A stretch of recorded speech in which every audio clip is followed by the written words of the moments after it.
मैं मनिंद्र राघव स्वागत करता हूं आपका अपने YouTube channel Set to Success Defence Academy पर। और आज हम शेयर करने वाले हैं कुछ प्रॉफिट एंड लॉस के ऊपर कुछ क्वेश्चंस जो विगत परीक्षाओं में पूछे गए हैं। पहला क्वेश्चन है हमारे पास, यदि एक वस्तु के लाभ और बिक्री मूल्य के बीच 1:5 का अनुपात है तो उस वस्तु के विक्रय मूल्य और लागत मूल्य के बीच क्या अनुपात होगा। मैं कहता हूँ अगर लाभ है 1 का और बेच रहे हैं वो 5 में, ये तो लाभ है और ये बेच रहे हो आप, बेचने का मतलब विक्रय मूल्य।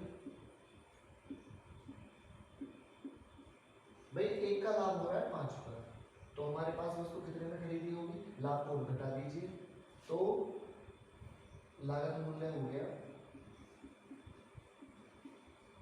5 - 1 यानी 4 रुपये। तो हमसे पूछा गया है लागत मूल्य और बिक्री मूल्य के बीच अनुपात। तो बिक्री मूल्य है हमारे पास 5 और लागत मूल्य है 4। That's mean option C is the right option. अगला क्वेश्चन देखते हैं। एक बेईमान विक्रेता अपना सामान लागत मूल्य पर बेचने का वादा करता है लेकिन किलोग्राम के बदले में 875 ग्राम के वजन का प्रयोग करता है, उसका लाभ प्रतिशत कितना होगा। एसएससी सीजीएल टायर फर्स्ट 7/9/2016 का प्रश्न है, ठीक है, जान लेते हैं। तो भैया लाभ हमारे पास हो रहा है उसको 125 ग्राम का। रीजन क्या है, क्योंकि 1 किलोग्राम 1000 ग्राम के बदले वो प्रयोग कर रहा है 875 ग्राम का। तो भैया प्रॉफिट कितने का हो रहा है, 125 ग्राम का। कितना बेच रहा है, 125 ग्राम का प्रॉफिट कर रहा है वो 875 पर गुणा 100। तो 125 सत्ते 875, तो 100/7, 100/7 को हम जानते हैं, लिखते हैं 14 सही 2/7%। तो हमारे पास ऑप्शन होने वाला है सी इज द राइट ऑप्शन। अगले क्वेश्चन की तरफ चलते हैं। अगला प्रश्न है, एक दुकानदार अंकित मूल्य पर 10% की छूट देने के बाद 12% का लाभ अर्जित करता है। पुस्तक के क्रय मूल्य और अंकित मूल्य के बीच अनुपात कितना होगा। तो सीजीएल टायर फर्स्ट 2/9/2016 में क्वेश्चन पूछा गया है। तो एक चीज बताइए, अंकित मूल्य पर 10% की छूट देने के बाद 12% का लाभ हो रहा है, तो मैं कहता हूँ लाभ अगर हो रहा है तो लाभ में क्या करते हैं, हम प्लस करते हैं।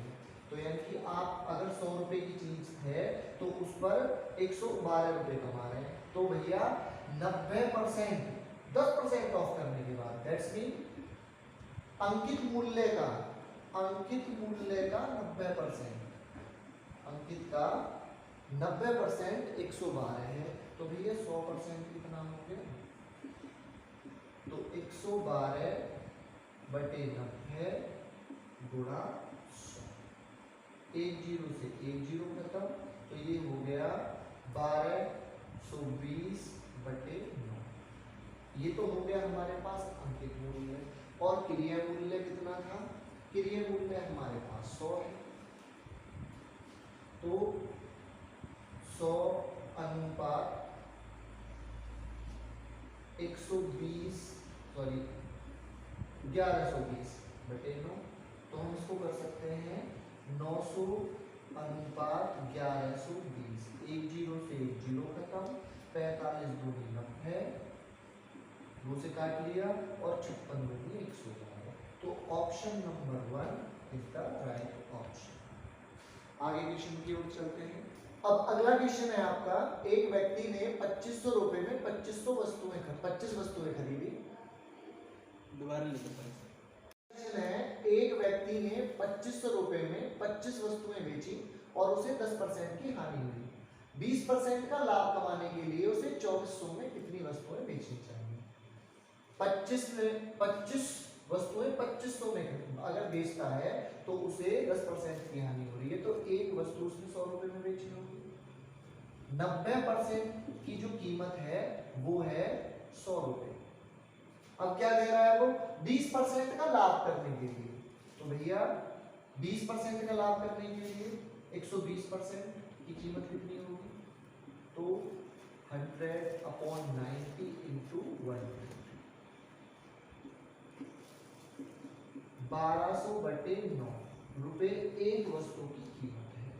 तो अब ये कह रहा है कि 2400 में कितनी वस्तुएं बेचनी चाहिए। तो वस्तुओं की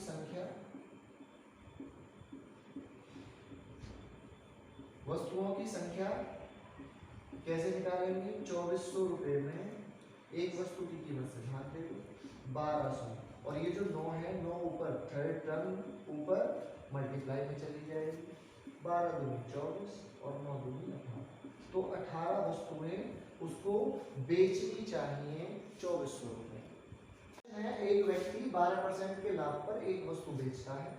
यदि उसने 12% कम में खरीदा होता और उसे 9 रुपए कम में बेचा होता तो उसे 27% का लाभ होता। तो वस्तु की लागत क्या है। तो हमसे कहा गया है कि भी मान के चलो 100% की एक चीज थी, ठीक है, उसे 112% में बेचा जा रहा है, 112 में बेचा जा रहा है 12% के लाभ पर। अब अगर उसकी कीमत 12% घटा दी जाए, यानी कि अब 88 रह जाए, 88% रह जाए, तो उसे 27% का लाभ कमाने के लिए, यानी कि 88 का 127/100, 4 से काटो, 22 चौक 88 और 25 चौके 100, 25 से 25 पंजे 125 और 25 अट्ठे 200, यानी कि 5.08 इंटू 22,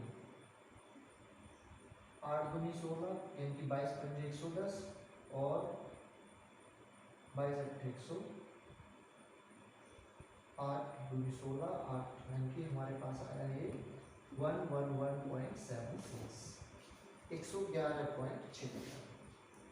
तो भैया कितने का 100 रुपए पर उसे कितने का अंतर आ रहा है। तो 100 रुपए पे अंतर आ रहा है जी 112 में से 111.76 कम कर दो तो 0.24 का 24 रुपए का। तो 9 पे अंतर कितने का आएगा जी।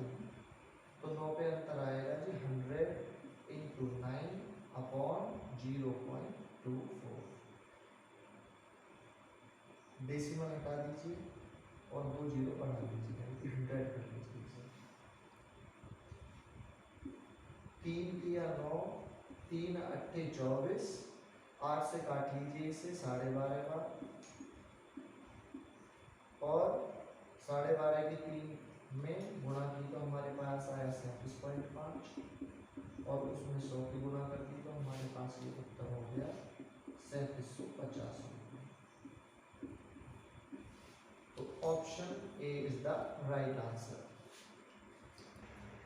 नेक्स्ट क्वेश्चन देखिए, 12 पेनों का विक्रय मूल्य 20 पेनों के लागत मूल्य के बराबर है, तो लाभ प्रतिशत क्या होगा।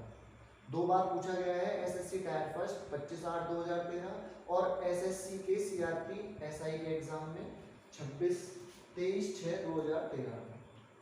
तो देख लेते हैं, 12 पेन बेचने पर भैया 20 पेनों के लागत मूल्य के बराबर है, यानी कि 20 में से 12 घटाए तो 8 पेनों का लाभ हो रहा है 12 पेन बेचने पर इंटू 100, 4 दूनी 8, 4 तिया 12, 100 दूनी 200, 200/3, 200/3 का मतलब 66 तिया 198 और 2 200, 200/3, इसको हम 66 करेक्ट 2/3 लिख सकते हैं, और ये हमारे पास इसका आंसर होगा। Thanks for watching, like and subscribe, thank you.